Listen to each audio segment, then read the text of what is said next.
Hello বন্ধুরা, কেমন আছো সবাই? আজকে মিষ্টি সকালের শুভেচ্ছা তোমাদের সবাইকে। আজকে সকালটা কিন্তু শুরু হয়েছিল বিড়াল দিয়ে, তাই সকালের শেষটাও কিন্তু শেষ হয়েছিল সেই বিড়াল দিয়ে। আমি ঘুম থেকে উঠতে না উঠতে দেখি মাকে উঠান ঝাড়া শেষ। সকালের উঠোনটা মাই বেশি ঝাড়ে আর বিকেলেরটা আমি ঝাড়ি। আমার উঠতে একটু দেরি হয়, যার কারণে মাই সব কাজ করে ফেলে সকালের। যেমন মনে করো ঘর ঝাড়ু দেওয়া, বাসন মাজা, এই দুটো আমি করি, কিন্তু আজকের বাসনটাও মা মাজতে বসে গিয়েছিল। আর আমি এদিকে রান্না করবো বলে সবজি বানাচ্ছিলাম। এখানে কাঁচকলা আর আলু দিয়ে একটা তরকারি করব। কাঁচকলা খেতে একদমই ভালো লাগে না, কিন্তু কাঁচকলাগুলো ঘরে নষ্ট হচ্ছিল অনেকদিন থেকে ঘরে প্রায়, যার কারণে আজকে সবগুলো কাঁচকলা কেটে কুটে তরকারি করব। আর কাঁচকলাগুলোকে কেটে নিয়ে আমি চলে এসেছিলাম কলপারে ধোয়ার জন্য। আর আমার মা কিন্তু দেখো বাসনগুলো মেজে না ধুয়ে চলে গিয়েছিল শাক ওঠানোর জন্য। হঠাৎ করে পাশের বাড়ির মাসি এসে ডাকছিল শাক ওঠানোর জন্য। আমাদের গ্রামের কোন বাড়ির লাল শাকের ক্ষেত নাকি ভেঙে দিয়েছে, যার কারণে আমার মা চলে গিয়েছিল বাসন না মেজেই। সরি, মেজেছে শুধু ধয়নি। আর বাসনগুলো আমি ধুয়ে নিয়ে এখানে চলে এসেছিলাম রান্না বসানোর জন্য। চৌকায় ভাত বসিয়ে দিয়েছি আর চৌকায় কাঁচকলা সেদ্ধ বসিয়ে দিয়েছি। তারপর দেখো গল্পে গল্পে কিন্তু আমার রান্নাও শেষ হয়ে গিয়েছে। আর আমার মা সেই যে গিয়েছে প্রায় 1.5 ঘন্টা পর, কিন্তু দেখো মা ফিরছে। আর মা কিন্তু একা যায়নি, স্বর্ণ গিয়েছে। আমার মা যেখানে যাবে স্বর্ণ সেখানে অবশ্যই যাবে। স্কুলেও যেহেতু এখন স্কুলে যায় না, কেননা আমি স্কুলে গেলে ওকে বলি বই নিয়ে ব্যাগ নিয়ে যেতে হবে, যার কারণে এখন আর স্কুলে যায় না। আর দেখো রোদের মধ্যে পুরো কতগুলো শাক নিয়ে এসছে। আর আমার ছেলেটার হাত পা গুলো দেখো পুরো সাদা হয়ে গিয়েছে ধুলোতে। তারপরেও কিন্তু সেই খুশি, সকালবেলা কিচ্ছুই খেয়ে জানি, যার কারণে আমি রাস্তায় দাঁড়িয়েছিলাম যে কখন আসবে। আমিও রওনা দিয়েছিলাম, কিন্তু দেখি রাস্তায় রওনা দিতেই মা চলে এসছে। শাকগুলোকে এনে বড় গামলায় ঢেলে দেখো মা আর স্বর্ণজিৎ বাচ্ছিল। আমি তো ভেবেছিলাম বড় বড় শাক, কিন্তু বাড়িতে আনার পর দেখে একদমই কচি কচি ছোট ছোট শাক।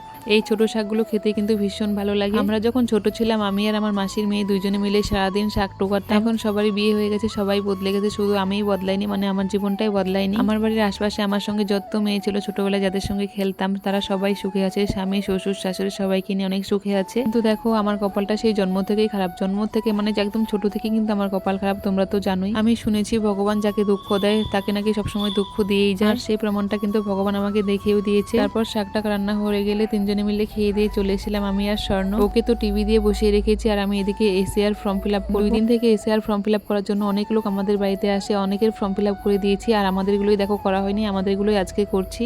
হ্যালো বন্ধুরা, দেখো আমরা কামরাঙ্গা চুরি করতে এসেছি, সরি পাততে এসেছি। আমি আর স্বর্ণজিৎ চুরি না পাততে এসেছি, পাশের বাড়িতেই বলে এসেছি। দেখো রাস্তাতে একদম গাছটা পড়ে চলে এসেছি। দেখো কত কামরাঙ্গা ধরে আছে, কত দেখা যাচ্ছে। তোমাদেরকে একটা পেরে দেখাচ্ছি। স্বর্ণ তো খেয়েছে।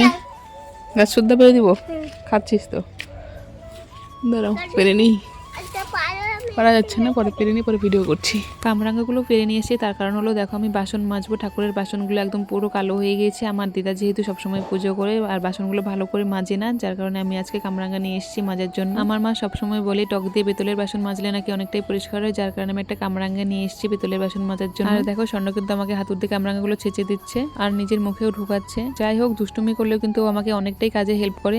আর স্বর্ণ কিন্তু সেম আমার মতো হয়েছে, টক খেতে ভীষণই ভালোবাসে। দেখো কিভাবে খাচ্ছে টক কামরাঙ্গাগুলো। বাসন মাজবো বলে নিয়েছিলাম আর দেখো বাসন না মেজে ও নিজেই খাচ্ছে। দেখো বন্ধুরা, ফুল তুলতে এসছে এখানে। সকালে তো মা সাদা ফুল, গাঁদা ফুল সব কিছু তুলেছে গোবিন্দর জন্য। আজকে তো যেহেতু বৃহস্পতিবার, আজকে মা লক্ষ্মী পূজা, মা লক্ষ্মীর জন্য আমি কয়েকটা লাল ফুল তুলে নিচ্ছি। লাল ফুল মা তুলে নিই, এদিকে আসতে পারে না মা, জঙ্গল। দেখো কি সুন্দর লাল ফুল ফুটে আছে গাছের মধ্যে, দেখতে তো ভীষণই ভালো লাগছে। দেখো কতগুলো ফুল তুলে নিয়েছি, এগুলোকে বলে ছোট জবা, মানে আমাদের গ্রামে আমরা বলি ছোট জবা ফুল। এখন তোমরা কি বলো জানি না, কমেন্ট করে কিন্তু অবশ্যই জানিও। তারপর দেখো চলে এসলাম আমি ঘর মোছার জন্য। প্রতিদিন ঘর মুছতে হয়, প্রতিদিনই কিন্তু ঘর মুছি, তারপরেও কিন্তু ঘরে প্রচন্ড ধুলা জমে। স্বর্ণ যেহেতু জুতো ছাড়া খালি পায়ে হেঁটে বেড়ায়, যার কারণে প্রচন্ড ধুলা জমে। আর আমার দিদা এদিকে বসে বসে দেখো কি সুন্দর করে মালা জপছিল আর পান খাচ্ছিল। আমার দিদা কিন্তু সবসময়ই পান খায়, রাতে যখন ঘুমায় তখনও কিন্তু মুখে পান নিয়েই ঘুমায়। তারপর আমি স্নান টান করে চলে এসেছি ঠাকুর ঘরে পুজো দেওয়ার জন্য। ইদানিং আমি পুজো পাঠটা একটু বেশিই করছি, কেননা আমার এখন পুজো করতে ভীষণই ভালো লাগে। আমার মা আমাকে বলে ঠাকুরকে পুজো করলে নাকি জীবন ঠিক হয়ে যাবে, এর জন্য ঠাকুরকে মন থেকে এখন ডাকছি, খুব বিশ্বাস করছি। আর আজকের বারটা ছিল কিন্তু বৃহস্পতিবার, যার কারণে আমি একটু পাঁচালিও পড়ে নিচ্ছিলাম। আগে পাঁচালি পড়তাম, গীতা পড়তাম, কিন্তু এখন আর হয় না, যার কারণে এখন আমার জীবনটা এরকম হয়ে গিয়েছে। গীতায় লেখা আছে অলসতাই জীবন ধ্বংসের মূল কারণ। সেম তাই হয়েছে, অলসতা করেছি, তার কারণে আমার জীবনটা ধ্বংস হয়ে গিয়েছে। তারপর পুজো দিয়ে এসে দেখি দেখো স্বর্ণ এখানে এক বয়ম মুড়ি ফেলে রেখেছে। ওই যে হাতে দেখতে পাচ্ছ স্টিলের ছোট্ট কৌটোটা, সেখানে মুড়ি ভরবে এক কৌটো, যার কারণে মুড়িগুলো নিয়ে এসেছিল এখানে। মুড়িগুলো ভরার চেষ্টা করেছিল কিন্তু ভরতে পায়নি, ছোট্ট বাচ্চা মানুষ, যার কারণে ফেলে দিয়েছিল। আর দেখো কান্না করছে আর বলছে আমার ভুল হয়ে গেছে, আমি ভুল করে ফেলেছি, আমাকে ক্ষমা করে দাও। আর আমার দিদা তো ভীষণই বকছিল, যার কারণে দিদাকে বলেছিলাম তুমি চলে যাও, মুড়িগুলো আমি তুলে দিচ্ছি। এই দিক দিয়ে মুড়িগুলো আমি তুলে দিচ্ছিলাম আর আমার মাও দেখো চলে এসেছিল ওর কান্না দেখে। স্বর্ণ এদিকে মাকে বলছিল দিদুন বাঁচাও, দিদুন বাঁচাও। স্বর্ণকে যদি আমি বকি বা একটু মারি, স্বর্ণ কিন্তু আমার মাকে এইভাবেই বলে দিদন বাঁচাও বাঁচাও বলে ডাকে। তারপর স্বর্ণকে মায়ের কাছে রেখে আমি পান চিবোতে চিবোতে রেডি হয়ে চলে এসেছি মামিদের সঙ্গে একটু বাজার যাবো বলে। আর পেছনে দেখতে পাচ্ছ আমাদের পিসি হাঁটতেই পারছিল না, যার কারণে সবাই আমরা একটু একটু করে যাচ্ছিলাম আর দাঁড়াচ্ছিলাম। আমরা সবাই মিলে যাবো একটু বাজারে, আর পিসি যাবে আমাদের সঙ্গেই ব্যাংকে।